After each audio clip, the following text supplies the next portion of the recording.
Hello and welcome to the Online Wine Tasting Club's Discover series for our first ever tasting, a tour of France. Tonight, a Frenchman acts French. The mushrooms are starting to pick up and pumpkins are in topic and this is a wine. We find out if being a great rugby player means that you can make great wine. Faisait jouer leur troisième ligne, Bertrand, And we see if you can make wine at the car park of an old double glazing factory.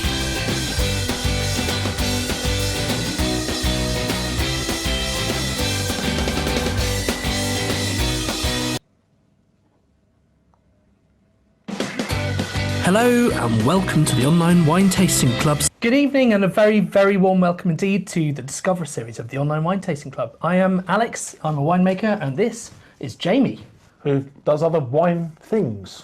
He talks himself down. He's a sommelier, a judge at the wine competitions around the world, all sorts of fun things. But we are going to have a great evening tonight talking about our nearest neighbour, and the ones who we seem to be having all sorts of arguments with these days, but we shouldn't, because it turns out they have really quite good wine. They do indeed. But just before we start, very quickly, this is day one of us, so as long as everyone can hear us properly in the chat, if you can't, give us a shout, because our producer Caroline is over there and could do all magical things with that. And you might not be able to hear me because Alex's shirt is so loud.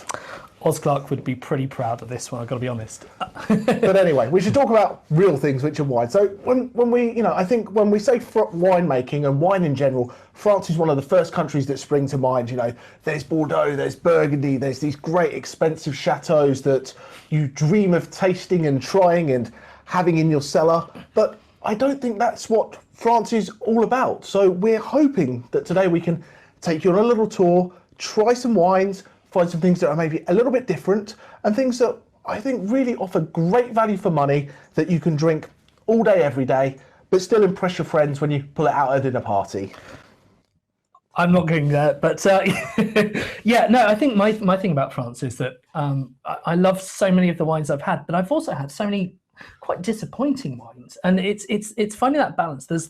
You find that wines sometimes ride on the tails of their more expensive friends. So there are regions which have got great reputations, like Burgundy. There are other regions which have traditionally had quite bad reputations, and I'm hoping that we're going to try to revisit some of those today, and also try to deal with the minefield that is French wine labels, because it's, when you pick up a bottle, you don't even know what grape's in it, let alone what it's going to taste like, even if it's sweet or not. Absolutely, and I will attempt to explain that in about 30 seconds later on. Fingers crossed. But this is a lot of talking for us, so yeah. We should probably get wine number one open, which let's do it. Let's get that doing, because it's not a wine tasting without any wine. We hope you like our new packs. We spent a long time trying to get them exactly right. Turns out when you're doing something for the first time in the world, there's quite a steep learning curve to that. So, but the advantages are, definitely there, because we've worked out that it's about 10 times less carbon emissions than what we used to do, which is shipping tiny glass bottles around the world. And I think that's enough boring talk. That's worth fighting for. Let's have some wine. So yeah. So we're going to run into a little video now for you to have a look at. But as always, there's the chat there. There's a Q&A. So dive in. Let's drink wine number one as we go to Alsace.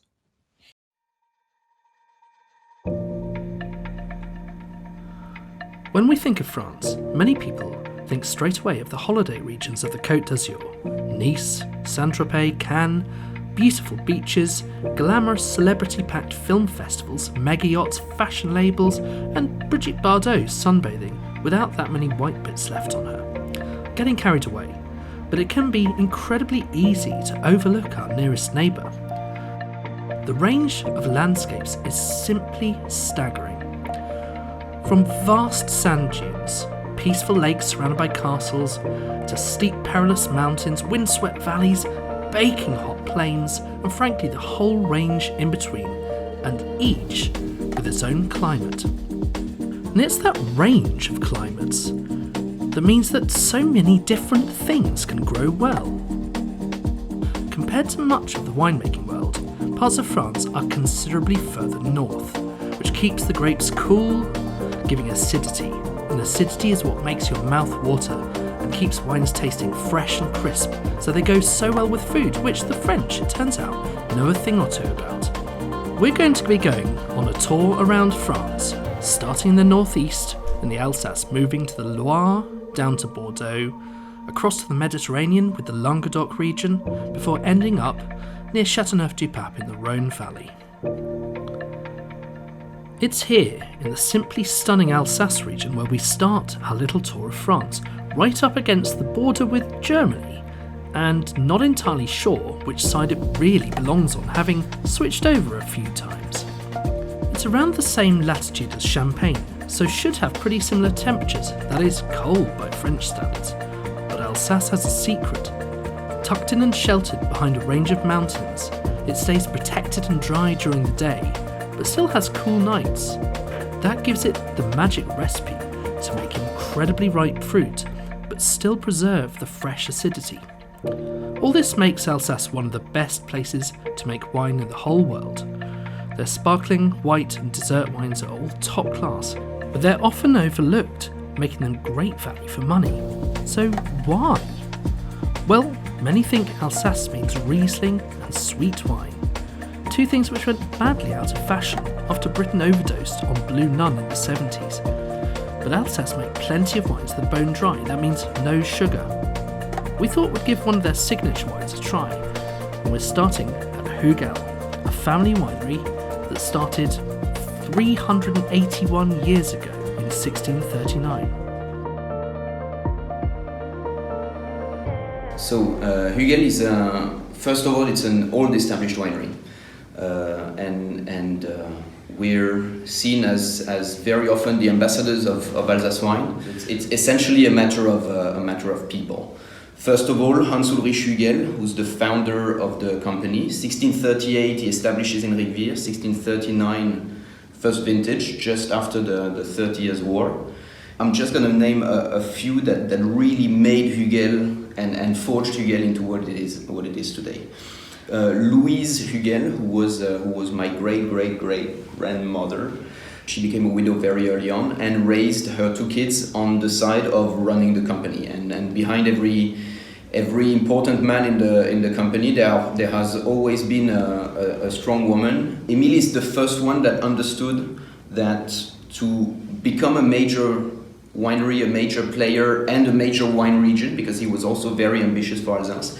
So he really lobbied very strongly to all of the producers around him to make sure that, well, they would at least try. You know, he's when people asked him, am I going to make more money selling Gewürztraminer, selling Riesling, which are selling Pinot Gris, which are today the famous grapes of the region? He simply answered, probably. Alsace was a region that came back and forth from French to German, German to French after every war. We were the prize for the winner of every war between France and Germany. And then my generation, I'm only 31, so I'm probably at the moment only beneficiating from the efforts of the previous generations. But every generation is supposed to bring its own stone to the building. This being said, let's talk a little bit about wines. I have two wines in front of me, a Pinot Gris and a Gewürztraminer. These are with Riesling, these are the two grapes that are the most iconic for the region. Gewürztraminer because it is our grape. It is a fantastic food wine, which people tend to forget about. It's not just a fantastic aperitif wine. It is definitely a food wine, and we definitely produce it as a food wine. If you've never tried a Gewürztraminer with anything spicy or exotic, you've been missing out on. I mean, where have you been?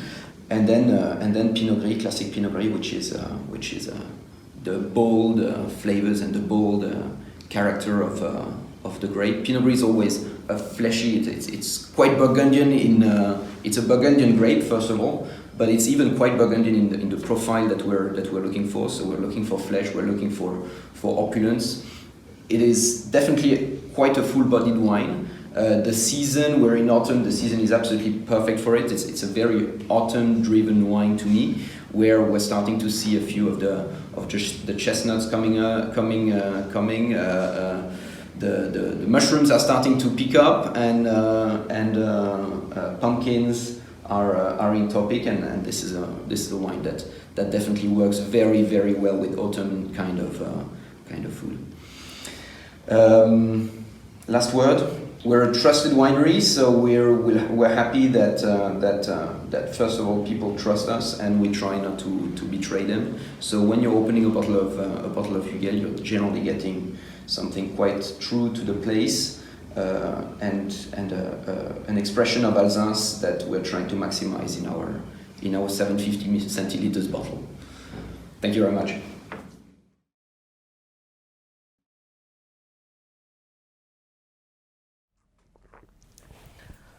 Well, cheers, guys. I hope you're enjoying the first wine. I think it's delicious. I really, really do. I didn't know much about the Alsace at all, and we've had quite a good question that's come through, which is Pinot Gris and Pinot Grigio. Are they different or are they the same? And the word Gris in French means grey, and I'm pretty sure it's the same in Italian. Yeah. So absolutely. So Pinot Gris and Pinot Grigio are the same grape, but what you'll generally find is, if you see Pinot Grigio on a label or Pinot Gris, they'll be stylistically slightly different. This is quite different. Quite different. So Pinot Grigio is, I think, what most people know and love for that summer drinking, Italian-style wine. Yeah. Light, fresh, lemony, crisp, easy drinking. Pinot Gris, I find, has a little bit more character around it.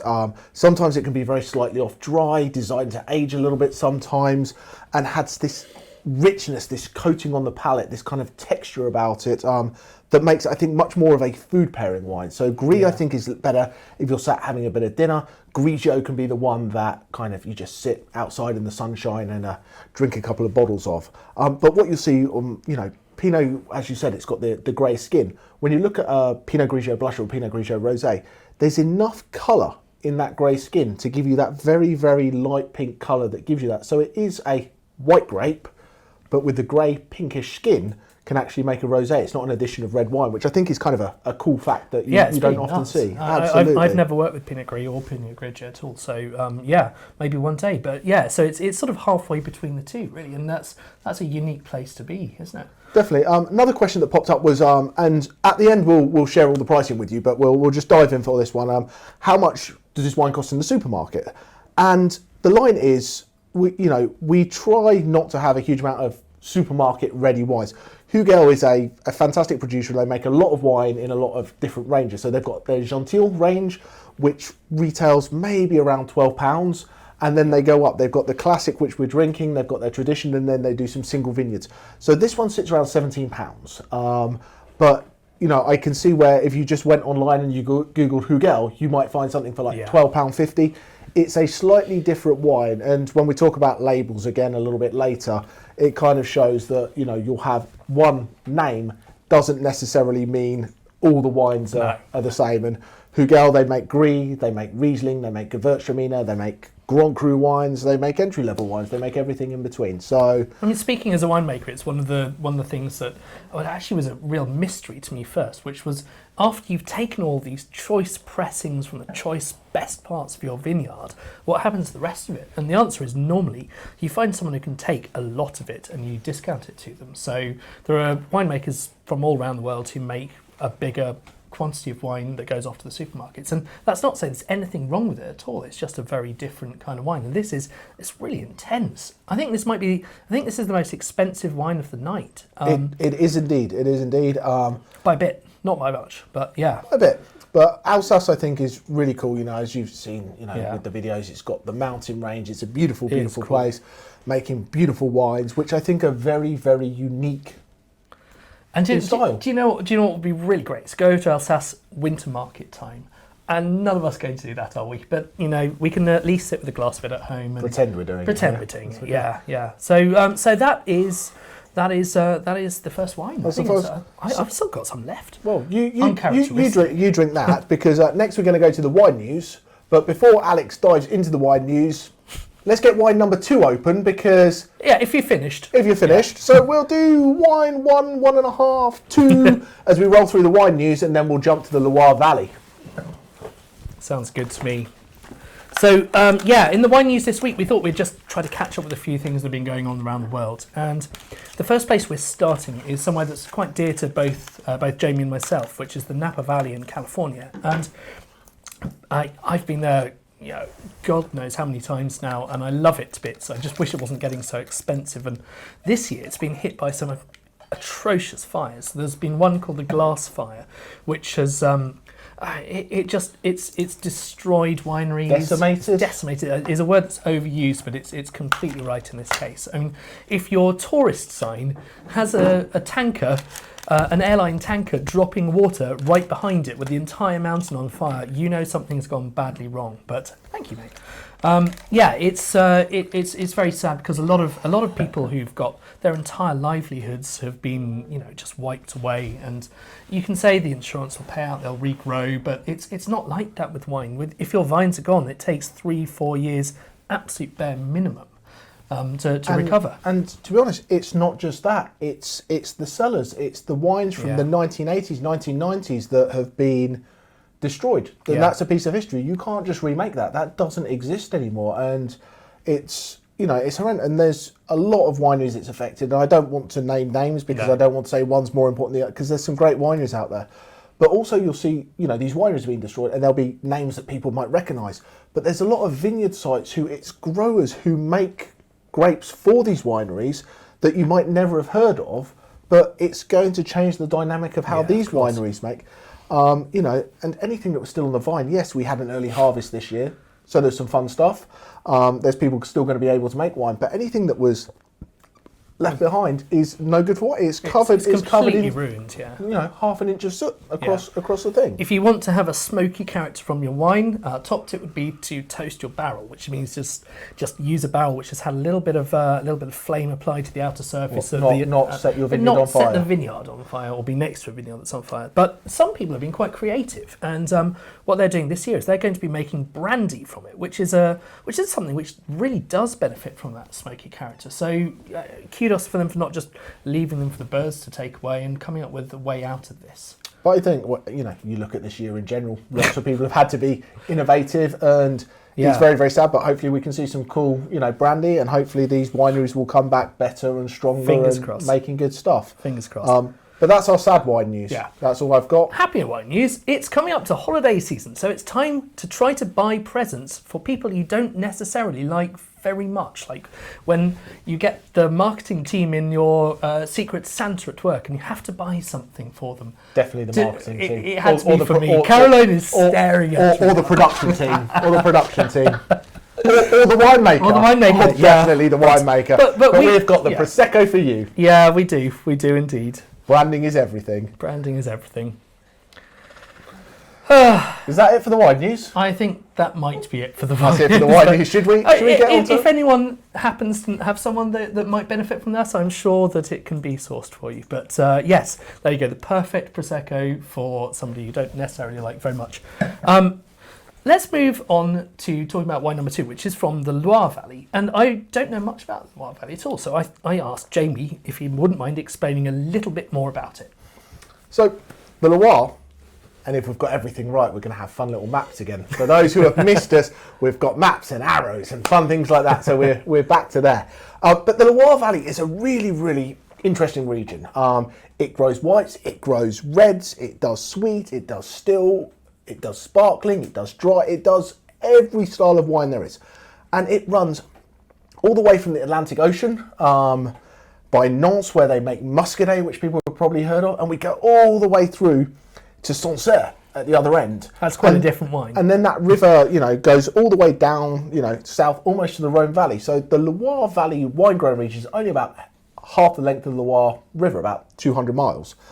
But in the middle, which is where we're hanging out, they make some fun stuff. And Chenin Blanc is the grape of the middle Loire. And, there's great areas called Vouvray, which people might have heard of. And once again, this is another regionality. If it's Vouvray, it's made with Chenin Blanc, whether it's dry, sweet or sparkling. And this is a beautiful, beautiful wine from Domaine de la Forge. In French wine growing reality, they're brand new. They're a mere 5 generations old. They're basically a startup. Basically a startup. It's basically like us at the yeah. winery here. But they have plots all over. This is their, and I don't like the term entry level wine, but this is their kind of. They use wine from all over the area and make this beautiful, beautiful Chenin. They have wines in Savignères as well, which, if you want a weird wine tasting note, wet wool and damp rock is Savignères. And you can ask any weird somm in the world, if you pick up a glass and you smell wet wool, you're going to go, that's Loire Valley Chenin Blanc. Good. But Chenin's a great grape. I think a lot of people might know it from South Africa. I know from South Africa. Nona Steen over there. It's plate loads of fruit. It's just massive. It's like having a fruit salad in your wine glass. This is a little bit different. But South Africa, a little teeny bit warmer, so you get a little bit more ripeness in your fruit. Loire Valley, a little bit cooler, so you get more of that mineral-driven wine. This is still about as far north, almost as the Alsace region. So it really, but without that shelter of the mountains. It really is. So it's cool. You've got the river, so you still get that little bit of ripeness because you get the reflection from the water. Gotcha. So you get double photosynthesis basically, which enables there you you to get that go. ripeness. Discover Series double photosynthesis. Am I not allowed to say that? That's absolutely fine. Too geeky. But it's a really cool wine, and I think it's still quite a foodie wine in its own way. It's got a bit of acidity to it. It's got a bit of quite a bit of body compared to a lot of the New World wines that we go for, and I like it. No, nice. but absolutely. But for those who want to go very geeky in the Loire, I've got an opportunity in the next couple of months to hang out with Séverine, who makes this wine with her son, and we're going to taste their Cadcham, their Savignères, and all that kind of stuff. So that might be an adventurous level for next year to play good. white wines of the Loire Valley. So, this is a delicious Chenin. I think so. I hope you guys agree. Any questions, any comments, pop them in. We're going to do another one before we come back to the Q&A. But it's now our turn to ask you some questions because, we like to do these things, and this is for a ticket. We're giving away a ticket to the next tasting for free. If you've got it, if you're already a member, you can give it to a friend. So So Jamie's got a question. He likes to come up with pretty obtuse questions from time to time. So I'm trying to do things because we used to do questions with, how many Grand Cru vineyards are there and how long is this river. But we've realised out there's a lot of good Googlers. Yeah. A lot of good Googlers. So, last month we talked a little bit about drunken sheep, didn't we? We did. This month we're going to talk about Old English money and the export wine market. So, for those of you who have read ahead, you might see we're doing a little Côte de Rhone later on, and I had the pleasure of talking with Mr. Florent, which we'll see a little bit of later.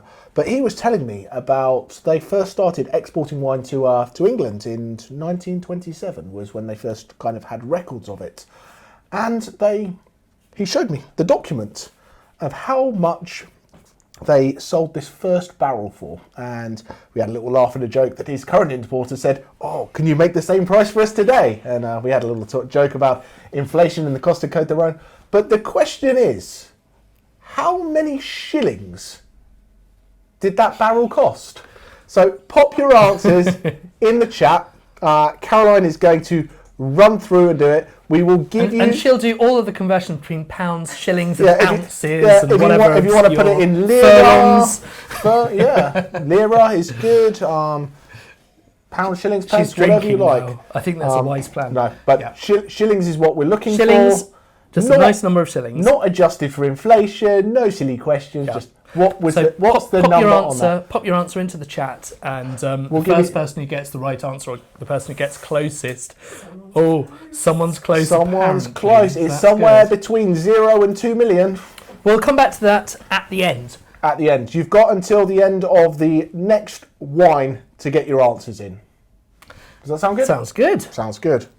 I hope you guys are enjoying this wine. The next wine is a bit different. So we are going to go down, like we said on the map, to Bordeaux. And Bordeaux, it's an area where I've had really mixed results. The few times that I've been down, I've had either exceptionally good wines, which always cost a lot of money, and some, ones which have cost still a lot of money that have just gone I'm not sure about this. And then the person who's selling it to you says, but wait, you only have to wait 30 years and this will be delicious. And it's a bit of a con at that point, isn't it? Because it should be delicious when you buy it. But yeah. It should be delicious, but there's with a lot of wines in the world, there's developmental characteristics that, you wait a little bit of time. I don't have the patience for that. No. And I don't have the patience for that. But I think what's important when you see a lot of wine regions is Bordeaux sometimes just sits as a brand name that people go, this is a Bordeaux, or this is a Claret. So Claret is another name for Bordeaux that we use over here, where it has different grapes in it. But the line is, not all Bordeaux are created equally. Of course. Famous maybe for red wines. So shall we have a glass of claret? Yes, let's have a glass of Claret.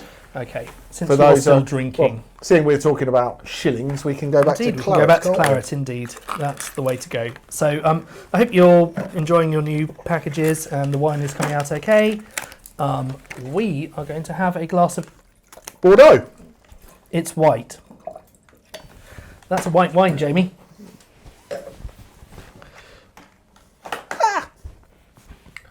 I've got the wrong one. But there we go. I share with this man. Mine's red. I've got red Bordeaux, but he's on white Bordeaux. Fair I'll enough. be back after this video. Let's watch a video. Bordeaux, a UNESCO World Heritage Site defined by its rivers and the nearby ocean. It went from virtually nothing to quite astonishing wealth in a short period of time, and all because of wine, and its reds are famous across the entire world. More than perhaps anywhere else, it's defined by its history. In 1855, Napoleon himself decided to classify Bordeaux into 5 quality levels known as growths. The first growth, that's the best, became household names. Chateau Lafite, Chateau Latour, Chateau Aubryon and Chateau Margaux.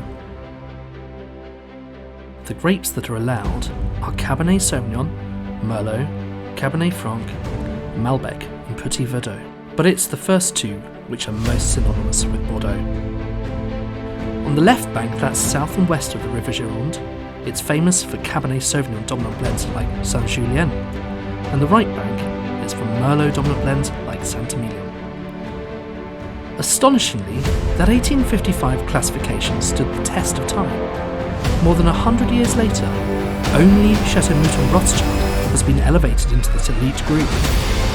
These chateaux are defined by their place in history. They have lavish castles, some of the best, most modern wineries around, phenomenal wines, incredible investments, uber exclusive, and thousands of pounds for a bottle of wine. But really?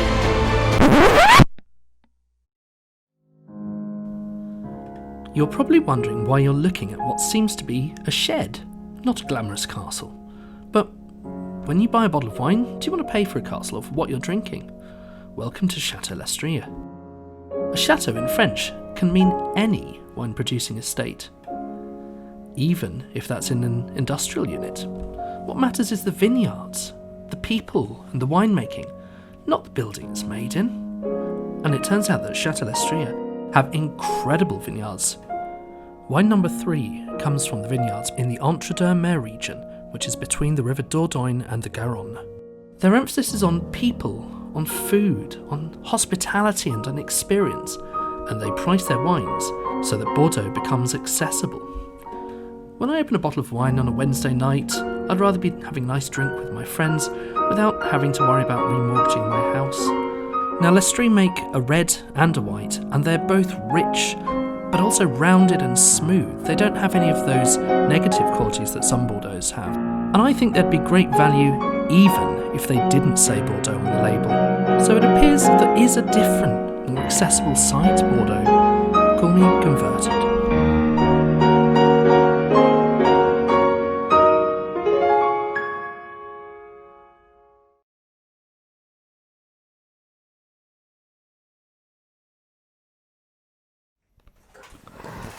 So we are back in the studio and we're here with this Chateau Lestrille.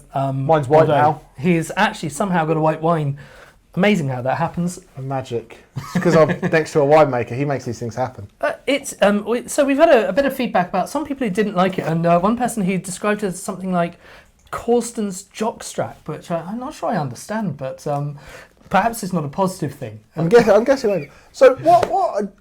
And I think this is interesting because we do a lot of wine tasting. Everyone goes, this wine's great, this wine's great, this wine's great, this wine's great, and that is fantastic because we want to send wines out that people absolutely love. But I also think sometimes if you get a glass of wine in this tasting that you're not in love with, it can be a good thing, and that sounds very strange, very strange.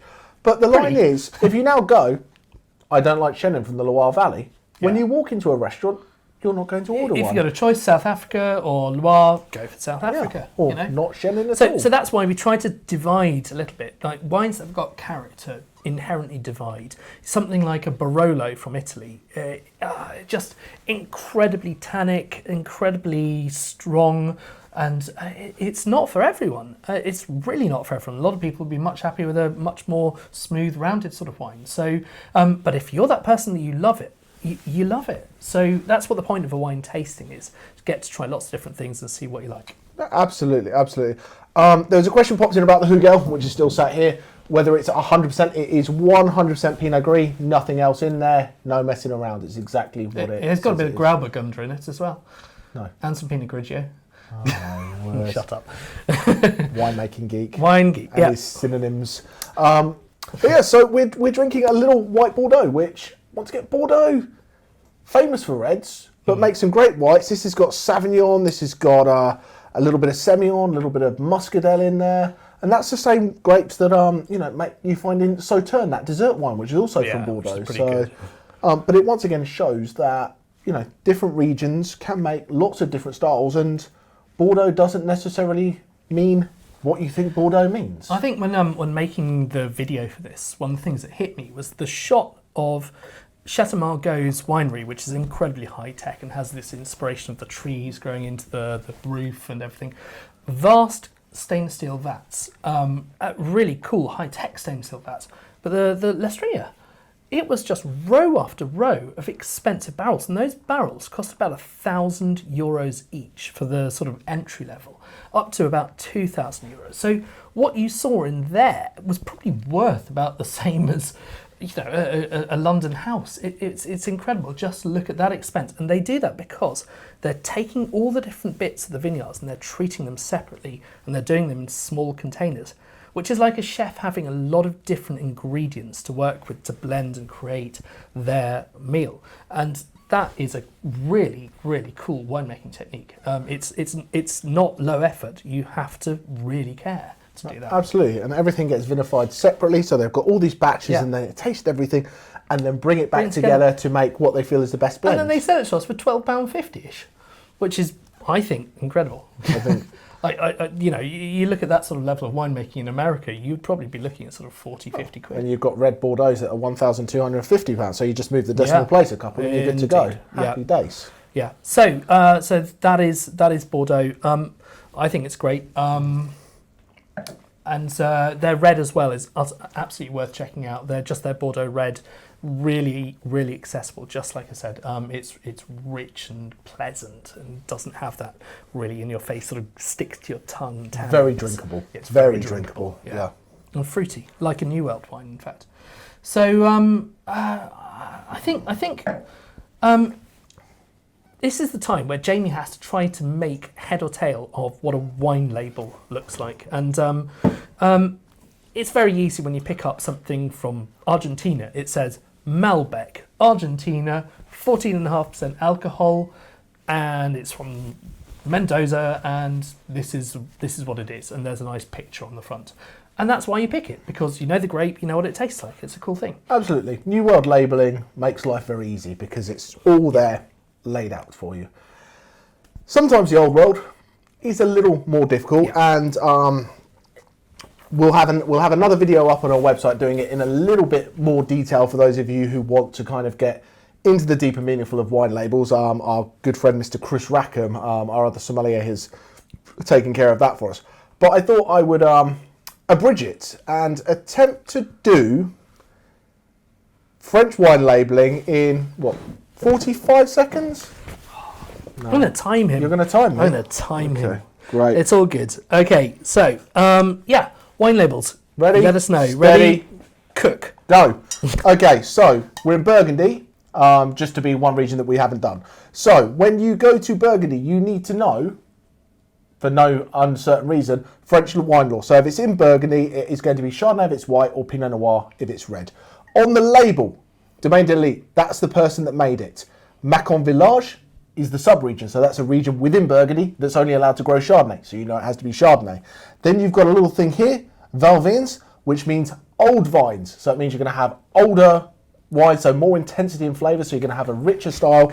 And you've got 75 CL, which is how much is in there, and you've got the alcohol percentage there. Mise en la propriété. Time! That means it was made there, on site. The end. The end. That's pretty good, pretty good. And there's an awful lot of little villages and sub-regions to learn, but when you can dig into them, you can dig into them more. I think what the thing is that you need to look at, which makes it difficult in old world wines, is you need to know what regions grow what. You know, we have a lot of people that I hear go, I don't like Chardonnay, but I love Chablis. But Chablis is made with Chardonnay. Yeah. But, you know, generally Chardonnay people think the richer Sauvignon, Sancerre, Sauvignon. Rhone, sort of northern Rhone is your Syrahs and things like that. You're getting ahead of your game. We're going to talk about that in a moment. Okay, we'll talk about that in a moment. Well, so the next thing is that we're going to have two wines. So if you have two glasses that you could possibly have together, you might want to go and get those now. Because I'll go and get those now. Oh, yeah, that's it. Do you know what? How about that? We can get the stuff. It's all right, don't worry. He's not going to the toilet. So, Caroline, who is our ever helpful, wonderful Diploma of Wine holding producer, she has set us a challenge. She said that red French wines are too expensive. What can you possibly do for £15? And she set the two of us against each other. So Jamie has got to go and pick one, and I've got to go and pick another, and this is one for you guys to decide. You'll have a vote at the end of this, and you decide whether the professional sommelier beats the guy who spent most of his life designing mobile phones. So there's that. But Has it been picking on me while I've been gone? Picking on you. This is why I don't get to go anywhere. I'm upset now. Anyway. But yeah, so wines 4 and 5, by all means, crack those open, and Jamie's going to explain to you what he has picked briefly.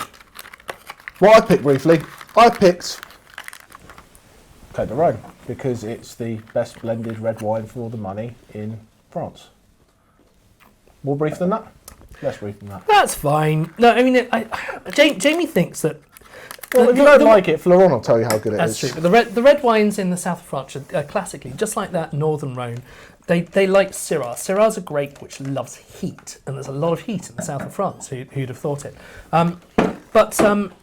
The classic blend of Châteauneuf-du-Pape is Grenache, Syrah, and Mourvèdre. 3 grapes, and there are loads more that they insist that you can use.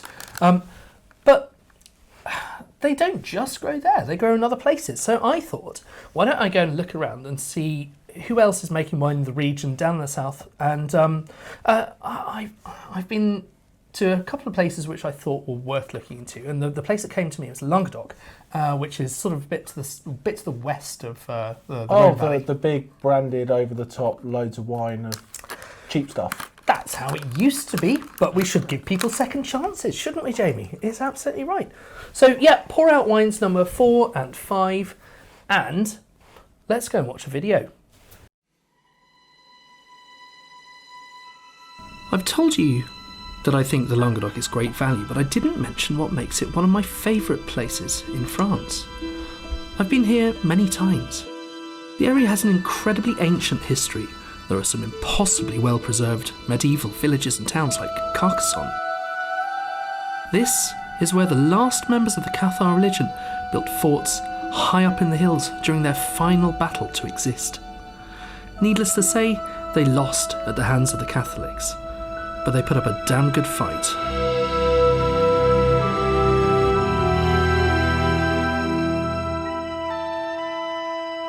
The influence of the Pyrenees is huge on the area. The glacier-topped mountains create the rivers which bring life to the whole area. But it's not just mountains. The Languedoc has it all, right down to beaches, marshes, and salt flats with flamingos. plus famous pink lakes. The conditions for growing fruit are perfect, with vast amounts of sunshine, water, and protection from the worst of the wind. Sunflowers, fruit, and nuts grow everywhere you look. And it was here that Gerard Bertrand grew up. And for 17 years, he played professional rugby at the highest of levels.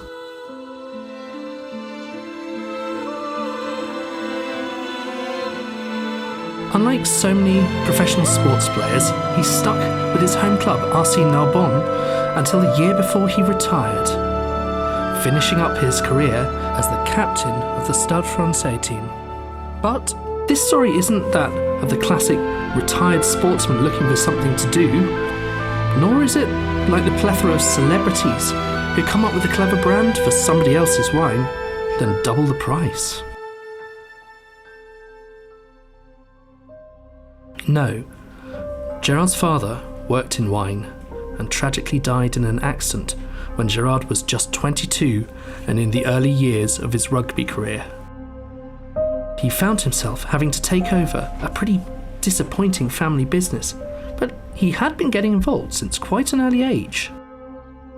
Alors, mon père a racheté le domaine de Villemajou en 1973. Il m'a très tôt initié à la vendange, puisque dès 1975, à l'âge de 10 ans, j'ai commencé avec ma sœur Guylaine à aller à la vigne et puis à la cave. À la fin de ses premières vendanges, il m'a dit « Tu sais Gérard, tu as de la chance parce que quand tu auras 50 ans, tu auras 40 ans d'expérience. » Il avait tellement raison. In the 1980s, Languedoc had a terrible reputation for making cheap table wine because there were hardly any quality rules. But the Bertrands thought differently. It's hard to believe, but the area makes more wine than the whole of Australia.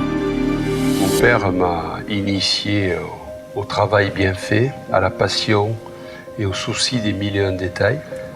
Mais je l'ai réalisé et incarné au fur et à mesure. Comme dit Oscar Wilde, l'expérience c'est le nom que l'on donne à ses erreurs. J'en ai fait pas mal au début. Et ça m'a permis de m'affranchir de certains dogmes et de devenir moi-même par rapport à ma façon de voir le vin. Et avec tout ça, donc, j'ai fait ma propre partition et je me suis dit que l'excellence était un credo vers lequel il fallait tendre. La devise « Tout seul on va plus vite, ensemble on va beaucoup plus loin » est une devise qu'on s'applique tous les jours, justement pour essayer de rechercher cette excellence. Chaque personne qui travaille dans cette entreprise est un élément essentiel à la réalisation de nos objectifs et également au quotidien, au bien vivre ensemble. Ça passe par une certaine forme d'équilibre avec les équipes, mais également personnellement avec ma famille, avec ma femme Ingrid qui depuis 20 ans m'aide au quotidien et me permet de voyager dans le monde entier avec mes enfants, Emma, ma fille, qui est passionnée par la gastronomie, par l'art de vivre. Mon fils Mathias, qui a l'esprit de compétition et qui a cette volonté de toujours mieux faire chevillé au corps. Si tu veux tracer un sillon droit, accroche ta charrue à une étoile. Cette métaphore résume très bien ma vie de vigneron. Bertrand made use of the lack of rules, not to make things how they've always been made, but to make them better. He converted his vineyards to biodynamics, encouraging biodiversity and adding character to the wine. In 2012, he was crowned International Red Winemaker of the Year. Yes, Gerard makes stunning wines. I was lucky enough to be pouring his wines in Washington, D.C. as part of a 24-course tasting menu. But I'm going to introduce you to one of the greatest wine regions in France, the Rhone Valley. The Rhone is split into two main regions, the north and the south. The north famous for its single varietal wines like Viognier from Condrieu and Syrah from Hermitage. Our focus today is on the southern Rhone with Grenache-based blends. Steep hillsides funnel a mistral wind which can reach speeds of 60 miles an hour through the valley, keeping the area dry, meaning less chance of disease such as odium or powdery mildew. Long warm growing seasons lead to rich, delicious wines with beautiful acidity and lots of different grapes, 13 in fact, lead to exciting blends and interesting styles. The area of the Côte de Rhone has many villages, but none more famous than Châteauneuf-du-Pape, or New House of the Pope, which is where we find Domaine de la Solitude. Solitude is one of the most historical wines of them all. Wines have been made here since 1264, when the family arrived from Italy to serve the Pope. Today, the domain has 38 hectares of vines in Châteauneuf-du-Pape and sources other grapes from throughout the valley. Their winemaker, Florent, is passionate about innovative winemaking while honouring traditional values and is working with new tulip-shaped concrete vats. Interestingly, he doesn't say his wines are entry-level, mid-tier and premium wines, but more about the right wine for the right occasion. So the Domaine de la Solitude is one of the oldest winery of Châteauneuf-du-Pape. I'm the 8th generation working at La Solitude. And we are located in the middle of the AOC on a place called La Solitude. So the name of the winery came from this jeudi. We have a monopole of 12.5 hectares around the winery named La Solitude, and we start our vineyard on Lacro Plateau. So the Lacro Plateau is one of the most iconic places of Châteauneuf. It's covered by those huge rocks, and there is a mix of rocks and clay. And we go down on the Vallon de la Solitude with most sandy soil and go up again on Plateau du Boucou. We own 37 hectares of Châteauneuf-du-Pape. Our farming practice, it's organic. We are organic certified since this year.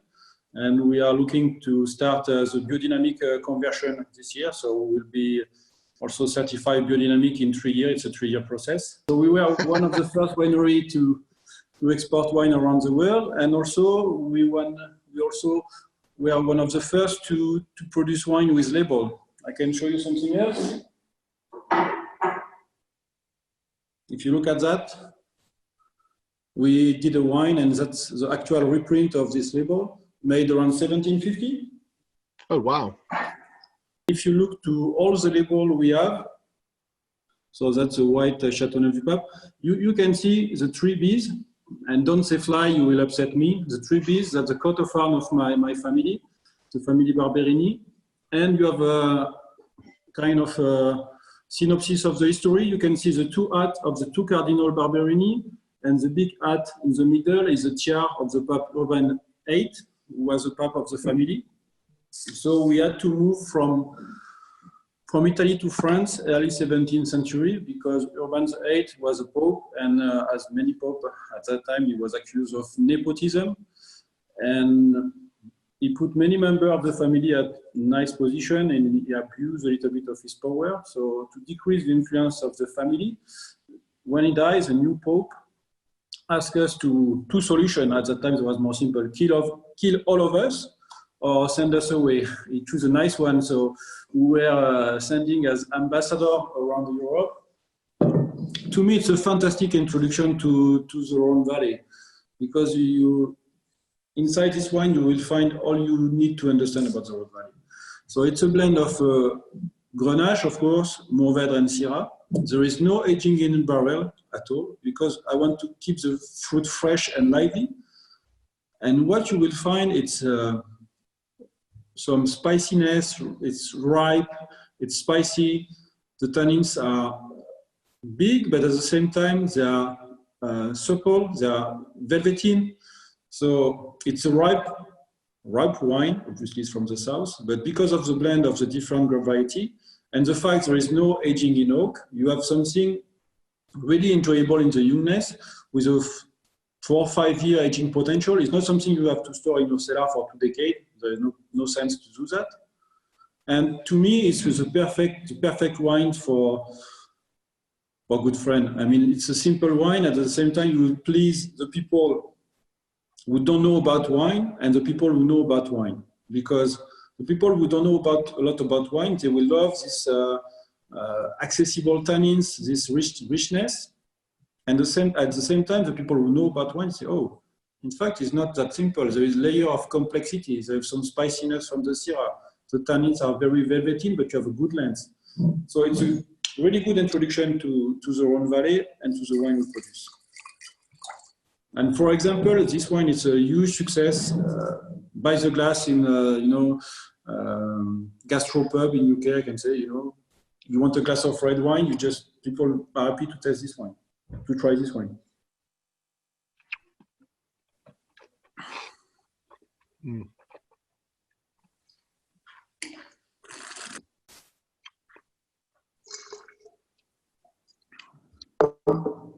Yeah, it's rich, it's deep, there's dark fruit, it's got spice, it's got lots going on, but yeah, once again, it's got that great acidity at the end. A plate of cheese, some good friend, and it's a great moment. We say it's le grand vin du quotidien.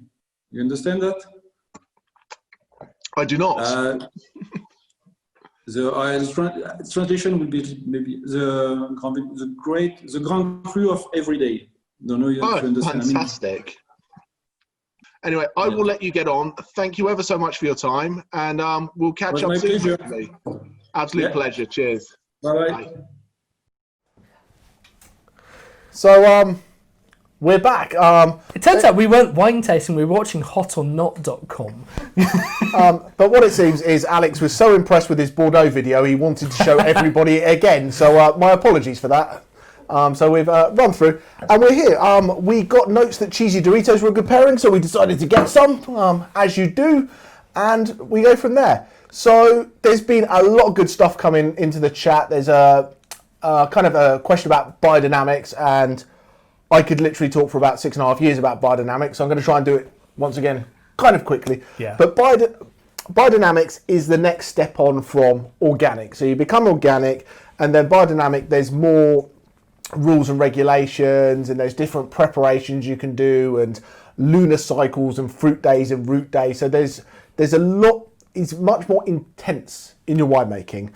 And some people think it's a bit whimsical, but generally it seems to make a better wine because people are paying more attention to it. There are bits of it that work and bits of it that don't work, and no one's quite sure which bits. But the fundamental difference in the vineyard is that you can't use any herbicides or any pesticides other than things like tea preparations and things like that. And it's really crazy, but it's, you compare one side by side and there'll be more life, and it's all about how it encourages, there's so much less stuff that's going into the soil that kills the soil ecosystem.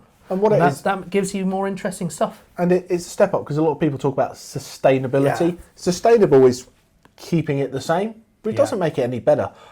Biodynamics is about adding more than you take out. You hear from people who grow biodynamic vineyards about how they do soil samples and look for the level of biological activity. They look for the number of worms and insects that have not been killed. They haven't been poisoned by metal accumulation in the soil. They are sat there doing the job of getting down and drilling through this hard compacted soil that your tractor's driven over and getting air back down to the roots. So it stops. It's nobody knows which bits work. There are a few bits which are, let's be honest, a little bit hippie about sort of if you harvest on different moon cycles, like you said, but something works, and it's a difficult thing. And someone said how many years, and it's about 3 years. So isn't it? About 3 years. If you're organic and want to go biodynamic, about 3. But there's so many different factors. It depends where you are, what your soil's like, who your neighbours are. Because if you've got neighbours, there's a winery in Australia that was trying to be biodynamic and was having problems because they had a brewery next door. So therefore they had inoculated yeast, because the yeast doesn't just stop at the fence line, and they were having trouble becoming biodynamic because this non-indigenous yeast was coming into the vineyard. So crazy. That's pretty crazy. Kind of how long is a piece of string is how long it takes to become biodynamic. There's so many factors. But I think there's a lot of people going that way. There's a lot of people going that way, and someone said, how many people are doing this? In France, it's becoming increasingly popular, especially in the Côte du Rhône, especially in Burgundy, and let's see what happens. So they're starting to ban some of the herbicides like glyphosate, and that is going to have a massive impact. Hundreds of years ago, it was all organic because there wasn't any other option. No, true. So, but also, hundreds of years ago, it probably wasn't as good. It's just a bit maybe rose not, tinted maybe glasses. not. Anyway, Caroline, are there any other questions that we should be looking at? How do we source our wines? Oh, good call. Jamie, your one. How do we source the wines? whatever I can drink the most of. No, so it's really, you know, we want to source good wines that are interesting, that offer good, what we feel offer good value for money. For the online That's wine, not to say what you can find for £6 on offer in the supermarket. no, It's a bit different. what I would like to have is, if this wine is £10, for example, and I sold it to you for £15, would you still be happy if that was £15? The wines that kind of punch a bit above their weight, not necessarily cheap, but, you know, hey, you could have a £20 wine that tastes like a £30 wine, and those are the kind of wines. And it's one of those crazy things. I know actually Naked Wine's been really good about telling you this, but on that £6 bottle of wine, after you've taken away the VAT and then the duty, how much is actually left for the wine is very little. So if you go from £6 to £10, £12, you're not getting a twice as good wine. You're getting, like, you know, sort of a 10 times as expensive wine part of the wine, and just giving less proportionally to the government. Yeah, but absolutely. But hugely for Online Wine Tasting Club is we're trying to work with wineries who will give us the support, who will give us the time to talk to us so they can talk to you, because the story of wine is as important. Yes, what's in the glass has to be great, but the story of where it comes from and who makes it, I think, is what makes these Wednesdays and Saturday nights, that we get the feeling that we can be in the vineyard with the people and see what they're doing. And when you buy a bottle of it, great. When you buy a bottle of that wine, you take it to a dinner party. There's something to talk about other than, well, it was on offer, you know, and say this was made by a guy who played professional rugby for 17 years, or this was made by a 13-generation family. Yes, absolutely, So, the better one. On that note, perhaps we should take this moment to say, shall we launch the poll so that you can make your judgment on which one you prefer? And we're also going to ask you which is your favourite wine of the night and whether you've had a good time so far. So which one you prefer, or who you like better? There'll be a poll appearing on your screen. Tap it in whenever you want to. More questions. More questions. Loads more questions. Excellent. Loads more. What do we got? Apart from I've got a tree in my Lots of hair. questions around vegan wines. Okay. What makes a wine vegan or not vegan? There's no bacon in it. Is it easier to produce non-vegan wines? And is it more natural or organic to produce? Okay, vegan wines? so vegan wines we can go into very quickly. Once again, with the winemaking techniques, it's some stuff that we cover a little bit more in our adventurers level when we do a little bit more deep dive into the winemaking. So if you want a real deeper meaningful, jump onto one of them and we can go in. But vegan wine comes with the process. So when you make a wine, or, well, Alex makes a wine, I don't make a wine. Hey, you were out there in the car park making one the other day. Exactly. But you get lots of bits in there. You've got yeast, you've got grape skins, you've got all this. And you would end up with this cloudy wine. So what we do is we fine it and filter it, which is basically taking all the bits out of it to give you a nice clear wine. Yeah. And there's different things that you can use to do that. And there's a fish protein you can use, or egg whites, which are two things that make the wine not vegan. You know, so the actual end product is just still grapes, but the process isn't vegan. It's, you know, because it uses animal products. There's also now bentonite clay, which a lot more people are using because it runs through the wine, it's cheaper to do, and it ends up being vegan. So it's really neither here nor there costing. But if you can get away with not doing these things, you do, because a lot of it is traditional. Yeah. You see more non-vegan wines in the old world because they've always done those things those way, and the new world wines are using newer techniques. But you don't. The important thing is, if you've got a wine that is non-vegan, it's not that you're eating those things. If you stick in a little bit of egg protein, it sinks to the bottom, and then you filter it out. It's gone. But because you have to declare that you've used it in the process, therefore it's not vegan. Doesn't mean you're eating egg. No, absolutely. There's no egg. There's no fish. There's no bacon. There's no animal product in the final wine, but it's within the process. There we go. Okay, two more. Two more. What are your favourite Napa and Sonoma wineries? Oh gosh. Okay. Well, do you know what? That are still there. That are still there. Too soon. Oh, too soon. Wow, man. one of my favourites is the Stag's Leap Wine Cellars, which is an absolutely sensational place. It was one of the ones that originally beat the French in the 1970s in the Judgment of Paris, what's it called, where they pitched American wines against French wines, and the judges were the top French wine judges in the whole of the world, and they sat there in this room. They were like, whatever. They nearly didn't turn up, and one of the wines they picked was Stag's Leap Wine Cellar. I think their Artemis is a great one. There's their Fay is, I think, perhaps my favourite. Okay, yeah, it's a good one. But there's so many. You've got, what I love about Napa and Sonoma is that there are thousands and thousands of huge places through to tiny little places just like our winery, which are just doing a few barrels of things, and it's got such character. I used to love Sterling's stuff. They did the best Merlot I've ever tasted, and then you go over to the Sonoma side. John Lasseter, the film director, he's got a pretty cool winery. He can't spell the French words, but that's irrelevant. Doesn't matter. It's good American. wine. It's good wine. And there's a little one called Mayo Family Winery, which I found's done one of the only single varietal red Pinot Meuniers, apart from a little place in Kent that we know of, and that was a really cool wine because mostly it's just used as a blending grape in champagne. So yeah, those are a couple of my little ones. But there's Faniente that do a great Chardonnay. I'll shut up now. There's loads. No, there's a lot of cool wineries, and the one that I would mention is Heights, because it's the wine that got me into what I do. I was a young box boy. I wasn't even classed as a sommelier at the time. I was the wine bureau. But I got the chance to taste the wines from Heights, the 96 and the 97 side by side. They're Cabernet Sauvignon from Martha's Vineyard. And it was just amazing to me how two wines could be both as spectacular as they were, but both vastly different. The same grape from the same place, but the only thing that was different was the year. Same vats, everything. So that was really cool to be able to taste them side by side. That says you're tasting the weather, you're tasting what happened that year. Obviously, you're tasting the other things as well, but the difference between the two, that's just down to the weather. It's phenomenal. Crazy. Last one. Is it the last one? We've had one more. Oh, okay, two more. That's all right. That's all right. Why are there not more Languedoc wines in the UK? Okay. Is it because people just don't know about them? I think people got turned off by a lot of them back in the 80s, and they were all Van de Table, table wines. They were cheap. They were made for. They didn't separate them out like the Lestrille into different lots. They chucked the whole lot, no matter what vineyard it was from, into a big tank, and they poured out red wine at the end of it. Yeah, warm climate, easy drinking, so very, very simple wines. Yeah. But I also think it does go with recognition, because Languedoc-Roussillon doesn't sit there like Chablis does, or Champagne does, or Bordeaux does. No.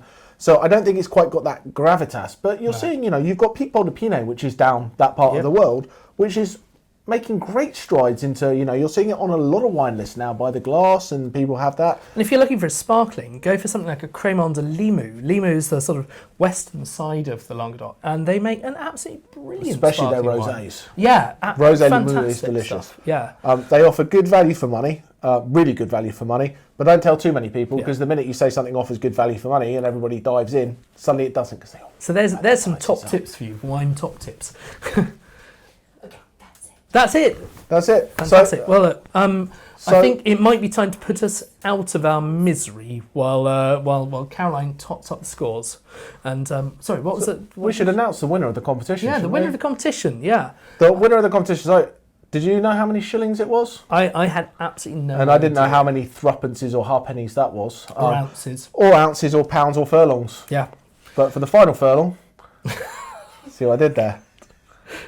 Caroline's losing This is it. why I can't do this anymore. That's why you can't do anyway, it. so the barrel of wine that was sold in 1927 from the Lasson family from Domaine de la Solitude into the UK cost 90 shillings. 90. And our nearest answer was Mike with 85. So good job, Mike. Well done. You get a free tasting for the next one. Give us a shout, and don't forget to email us, because we'll forget to email you. And for the rest of you, don't forget that if you share a nice picture of us on social media, then you can also be in the chance to win a £25 voucher, which or a nice picture of yourself with your tasting. No one wants a nice picture of us. No, don't share us. You need a filter for the shirt. Indeed, the shirt.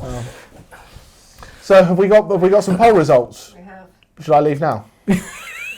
Can we start with favourite wine of the night before we make me miserable? The trouble with having grapes around is that you get fruit flies, but there we go. Favourite wine of the night? 41% Whoa. was wine number 1. I thought it would be. Wow, that's a great result. So we should do our tastings from 8 till about 10 past. Mark will be delighted. 100% of people said they'd had a good night. Oh, fantastic. Well, that's great to know.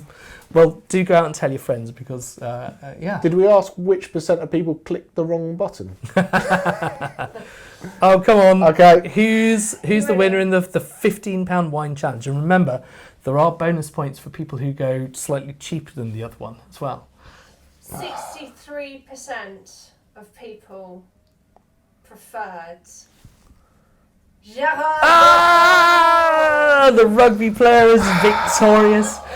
Give up. Do you know what? The last time he lost one of these competitions, he grumped for approximately 3 months. Until now. Until now. When I thought I had a chance.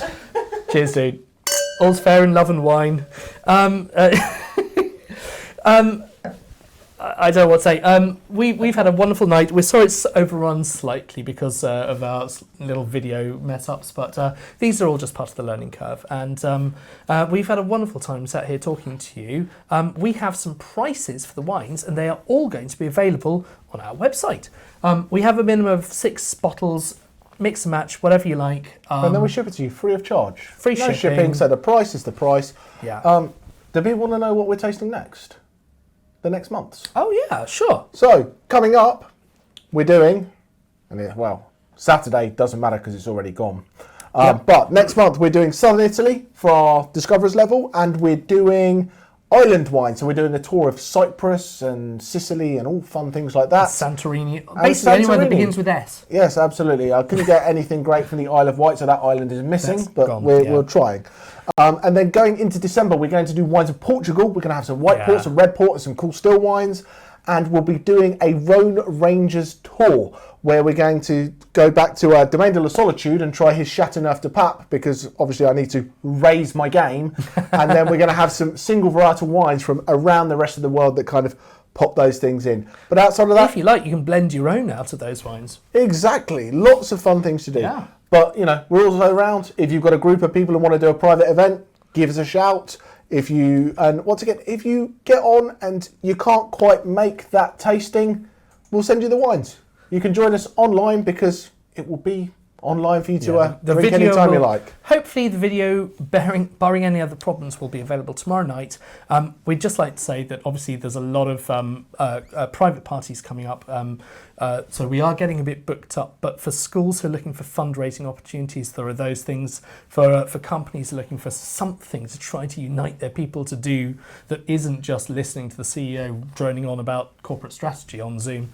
Yeah, come and have some wine. We can drink wine. And that's the way to deal with it. So get in touch. Before we disappear today, we should probably announce that here at Tring Winery, we've actually started making some wine. So we went to the, just nice and locally, did a little hand harvesting, a little crushing, destemming. In the car park? In the car park. But we probably don't need to say too much more about that though. But thank you very much. Huge thanks. Have a wonderful night. And hope to see you again soon. Roll credits.